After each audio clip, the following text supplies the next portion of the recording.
Cameron, thank you so much for your time. Why do you think Bill Shorten is going? Is it because he thinks the Albanese government is heading for the cliff? Well, I think he had an offer too good to refuse. He had the opportunity to work with 20 people who are really competent, who wanted real change for the thousands of students at the University of Canberra to make their lives better and to produce great outcomes, rather than sit around the Albanese cabinet. The reality is that Bill, though, is choosing the time and leaving of his own choice, which is a rare thing in politics, Andrew. I mean, most people either get stabbed in the back or have to get voted out to leave their office. That's, I think, the fate for Albanese, the way he's treating this government and treating voters with contempt. But I think Bill got there. He's done a great thing with the NDIS. That'll be remembered like Medicare as a great social construct for the benefit of all Australians. So he's done that great work. But yes, as I said, he's got the opportunity to go and do great things with really competent people who are really good at their jobs, who actually want to affect real change. And that's at the University of Canberra. Well, I suspect a number of people might regard the NDIS as a great sinking hole of funds. I mean, it's just been incredible. I know it's trying to rein it in, but no one's managed it. Bill's reforms last week in the Parliament have set that straight, though, with the support of the Coalition and indeed people like Pauline Hanson.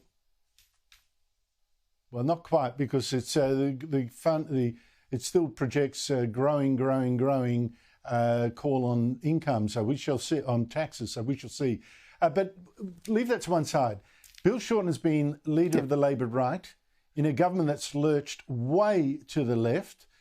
Look at what it's doing to Israel, for instance. Now, I know he's been increasingly isolated, but losing him now completely to this government, that's got to be a big loss. Well, it's a huge loss, but it's the choice of the leadership of the ALP right. I mean, they've sidelined Bill. They tried to finish him off from being a minister at the start of this Albanese government. Imagine not having him there in this particular cabinet. Richard Marles runs the National Right. Richard Marles, when Bill was in the Victorian right, it was 50 plus 1. Can I cough More a little? than half the party was in the Victorian right. It surprised you saying that. Can I just? I want to register a little dissent there. Richard Marles does not run the Labor right. He has been run over with the Labor right. I mean, he is nothing like Bill Shorten. That's right. Well, but no, and under Richard Marles, their leadership of the Victorian right, it's shrunk to 20%. They used to meet in the meeting room. Now they can meet in Richard Marles's closet. They're so small. So look, no. I mean, the reality is the right in Victoria, it's been smashed.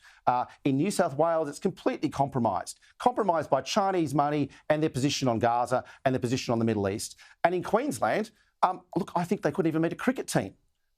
So Victoria, New South Wales and Queensland right have been smashed. They're not what they used to be. The left control those states and dominate. Don Farrell is the last bastion of centrist thinking in the Labor Party, but he's in the Senate and he's got a small group of people. So Albanese runs the show, the left run the show, and it's not what it once used to be. But ultimately, the test, Andrew, is the voters. Voters of Australia get to choose whether the Labor Party can be as left as they are and as extreme as they are on so many issues that centrist Australians, moderate Australians, don't actually agree with them on. Now, I disagree with a number of the policies that Bill Shorten presented. And I was struck, and I talked to colleagues of his about how he should improve his performance, because he just seems insincere as soon as he gets in front of a TV camera, which I think is unfair in a lot of ways. I think he's been, public service minded. He's been pretty honest as far as I can tell. And he is sincere about what he wants. And I noted that he got warm tributes today from Peter Dutton and Tony Abbott, among others.